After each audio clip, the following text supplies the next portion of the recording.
Learning the third principle of poi radically changed the art for me. So much so, I barely even noticed that it was happening. And now that it has, it's changed the way I look at the art. But what exactly is the third principle, and how did I reach it? The answer to that in this video. Hi, my name is Drex. I'm a poi dancer from the Washington, D.C. area.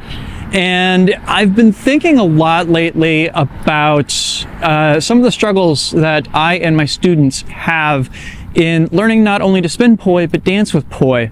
And in thinking about that, I kind of realized that something very unique happened for me a few years ago. And it means that there might be a bigger challenge in connecting some of those dots than I'd originally believed. Okay, so what exactly is the third principle? Well, so in the 16 years that I have been spinning poi, there were a few major leaps that I had to go through in order to get to where I wanted to go with the prop. The first of those leaps is something that I think is going to sound really familiar to people, and that is just gaining fluency with the movement of the prop. It will likely not come as a shock to most people watching this video that the way that poi moves is quite alien to the human body. It takes quite a lot of training, quite a lot of time, and just quite simply a kind of radical shift in how we think about movement to be able to move the poi in ways that are aesthetically pleasing. So they either do not just look like a jumble, or they are able to create really cool shapes that we and our audiences can appreciate. And this is really hard to do. I think we sometimes don't really do a good job of framing for beginners how something that can look very effortless in people who have spent a lot of time training it can be so incredibly difficult to pick up when you're at the beginning of that journey. And if I'm going to be real, I'm going to say that probably 90, if not 99% of people that spin poi are kind of wrestling with this first part of the journey, wherein you're just trying to learn how to move with the prop. And in a lot of cases in this part of the journey, we get really obsessed with the tricks.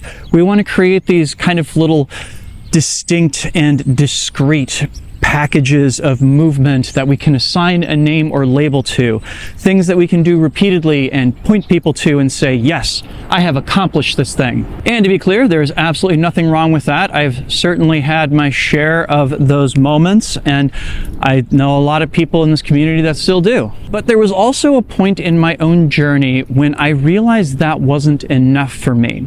Technically speaking, it started way back in 2009 when I was off on an Easter vacation with my then girlfriend. She took a video of me dancing with my poi on the boardwalk of Ocean City, Maryland. Originally, the plan was that that was going to then be a video that I would post online. But I'll be real with you, when I got it home, I was kind of horrified by it. It wasn't because I wasn't doing good tricks, because I was. What I was horrified by was how awkward I looked. I was directing so much of my attention and intention into creating those tricks that when I looked at what my body was doing, I saw my knees knocking together, my shoulders hunched over, and more than anything else, I saw me almost having to fight my body to move around in space. I looked so awkward that I decided that I needed to change, and so I started taking dance lessons. At which point I started embracing the second principle, and this one took a really long time, probably close to a decade for me to really internalize, and that was the ability to engage in freedom of movement with the prop. That is, rather than just doing a bunch of tricks, I could move as I wanted to through space and be able to do that with the poi, and in some cases be able to accentuate the tricks that I was doing. And it's curious because when I think about this step, the early parts of it definitely were dominated by moments when I was trying to think of one body movement to go to with one poi trick to complement each other. And as I got deeper and deeper into it, I started realizing that there were many different poi tricks that could go with a given type of dance movement. When I would do a pirouette, for example, that could work with flowers, that could work with the poi in a horizontal plane, it could work with a whole bunch of different things. It wasn't a question of what is the poi trick that goes with this dance move, it was a question of, well, what choice do I want to make in this particular moment? And like, I have seen a lot of people in the poi community out there that wrestle with this step. Almost always, those of us who've gotten into poi don't really have a movement arts background behind us. We don't really have a vocabulary for working through this stuff. And so when we start spinning poi, we're kind of just rooted in place with our arms doing all of the movement. And, you know, in some cases, I think that that's a deliberate aesthetic that people tend to embrace, because it's a way that they can still embrace movement arts without having to do all of that really difficult and sometimes awkward work of getting their body engaged in what their poi is doing. And also too, it needs to be said, I think there's a great number of people who just don't want to do this step. And hey, you know, power to them. I don't think that you have to. It is curious, like, there have been moments when I've shared videos in the past few years where I've compared and contrasted the movements that I used when I was in my first or second year of spinning poi with the way that I'm moving now. And there's always a certain percentage of people that jump in the comment section of those and is like, oh, so you were always good. The only thing they see is the poi. They don't see my body moving at all, whereas I'm going at it from completely the opposite angle. I barely see the poi movements in that, and what I really see is how comfortable my body movements look with the poi. And I think we're probably in a place where this is starting to shift, and more people are starting to embrace the idea of being able to move with their props. If nothing else, I think that, you know, the popularity of manipulation and its connection with the circus scene in Europe, where it is certainly a point of pride for many people to be able to have some very extravagant body movements, if not some basic dance steps that go with their juggling, is kind of percolating into the poi world. It's happening very, very slowly, but terms like musicality and body movement I see being thrown around a lot more now. And I can't remember those ever kind of having the sort of cachet in the past that they more and more seem to be having now. Okay, so that covers roughly the first 12 to 13 years of my career there.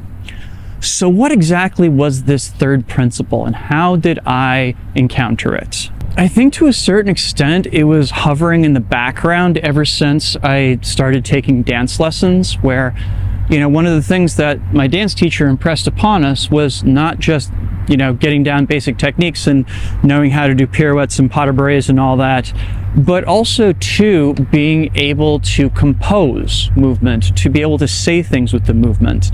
Her dance company was centered in this approach that was a hybrid of dance and theater, and so there was never a point at which performance was not a very, very heavy part of what we were learning. It just took me a really long time to begin to learn how I could do that with my poi. And that takes us to our third principle, the titular one of this video. And what is it? Well, it's the ability to take both fluency of movement with the poi, as well as the freedom of movement that comes with integrating it with dance, and adding an additional element. Namely, how do I tell a story with this? How do I accompany the music that I am listening to? And more than that, it's about composition too.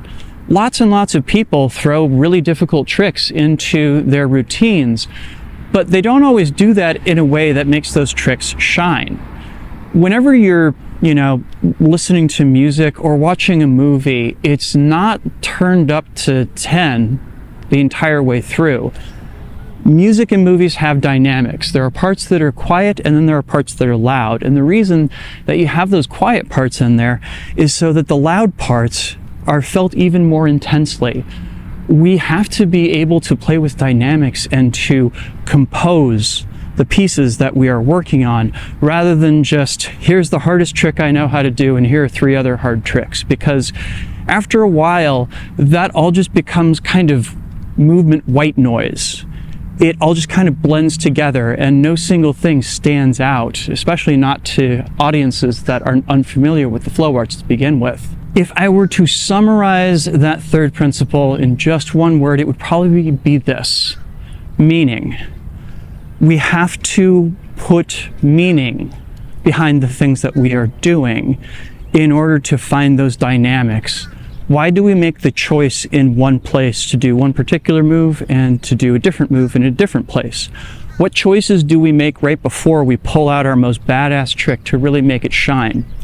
What choices do we make to make that last chorus of the song really hit? And what choices do we make right before that to really draw out the tension of that performance and make the audience want the catharsis that's going to come with it? And I will venture to say that learning how to do this is just as hard as the other two principles, as the other two steps. And it's wild because I feel like I've been trying to teach people how to do all of this together as like a holistic package. And now that I'm thinking about it, I'm not even sure if that's possible. I think perhaps people do need to assimilate these as separate steps. It's a lot to ask of people to learn how to move comfortably with the poi and comfortably with their bodies at the same time. And I have to admit, I think this is why I frequently look out on the landscape of other poi spinners and I feel quite a bit lonely as I look out and around at the scene. Because there's these three big leaps that have happened for me, and I think a lot of people are still really obsessed in exploring that first part of the journey. And you know, it does have to be said, this is my particular journey. I think for many people, just getting down some or all of the portion of that first principle is all they really want. And you know, no shame there. If that's all they want from poi, that's totally fine, and it is not on me to judge them.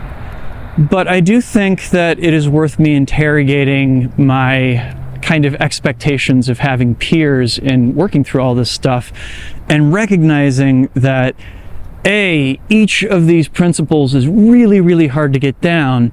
B, not everybody is going to have them as their own goals. And C, that it takes a while to get there in each of these different pieces and to have a little grace for people that are working their way through all of them. So what do you think? What principle are you working on right now? And more to the point, which principle would you like to get down? I'm kind of curious. Leave me a comment and let me know. But for right now, I'm going to do a little bit of work on all three of these principles and get in some practice because it is gorgeous out. And to quote the great philosopher Bono, it's a beautiful day. Don't let it get away. I'll talk to y'all soon.